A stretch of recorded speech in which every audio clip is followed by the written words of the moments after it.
అలా అయితే ఈ సమస్యకి సొల్యూషన్ ఏంటి ఫాదర్? Exorcism.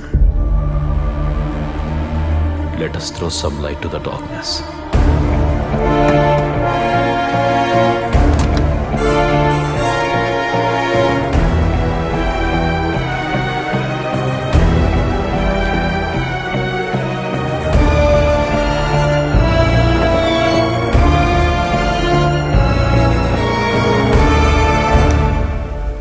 డాక్టర్,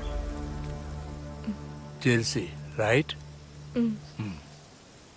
డాక్టర్ ఇలా చేయడం వల్ల అమ్మాయిని కాపాడగలుగుతామా? లేదంటే ఒక మంచి డాక్టర్కి చూపిద్దాం. ఆ అమ్మాయికి దొరకాల్సినది బెస్ట్ డాక్టర్ ఆ గది లోపల ఉన్నాడు. నమ్మకం శాస్త్రంతో కలిపి అతను ఇంతకన్నా భయంకరమైన సిచ్యువేషన్స్ ఎన్నో సాల్వ్ చేశాడు. అసలు ఈ బెనెడిక్ట్ ఫాదర్ ఎవరండి? భూత ప్రేత ఆత్మల్ని కనిపెట్టడం, వాటితో మాట్లాడటంలో సిద్ధహస్తుడు. తన లక్ష్యాన్ని సాధించడం కోసం దేనికైనా తెగిస్తాడు.